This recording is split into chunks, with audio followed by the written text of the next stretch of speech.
माताजी गौशाला की परिक्रमा कर लो, पूरे ब्रह्मांड की परिक्रमा होगी। जी बाबा महाराज ने ब्रज में ब्रज को प्रकट कर दिया है। जब बरसाना धाम आओ तो माताजी गौशाला की परिक्रमा जरूर करो।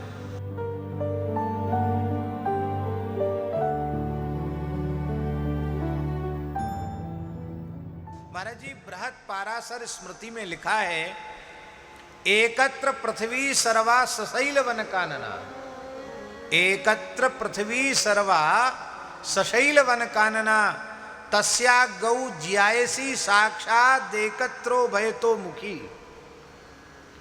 एक ओर 7 द्वीप 7 समुद्र वाली सशैल वन कानना पृथ्वी है और दूसरी ओर उभयतो मुखी गाय है।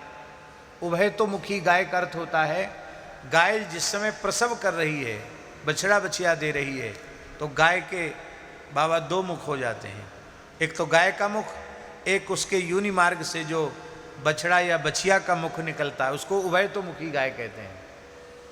महाभारत में लिखा है, पुराणों में लिखा है, ऐसी उभयतो मुखी गाय, उसको देखकर कोई व्यक्ति अमुक नाम और अमुक गोत्र वाले वेदज्ञ ब्राह्मण को मैं यह गाय देता हूं, इतना केवल अपनी वाणी से कह दे, तो उसको 7 द्वीप 7 समुद्र वाली पृथ्वी को स्वर्ण मंडिता रत्न विभूषिता करके दान करने का जो पुण्य है, वह केवल एक गाय के दान से प्राप्त हो जाता है।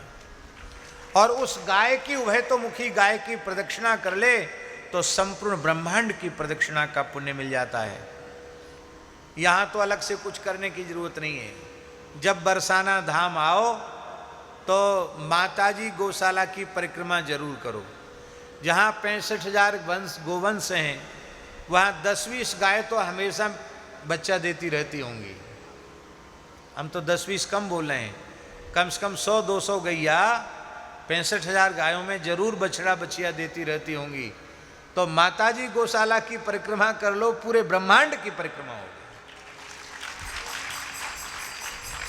गायों के गोष्ठ को ब्रज कहते हैं, तो ब्रज में ब्रजत्व का जो आधान है वो गाय से है।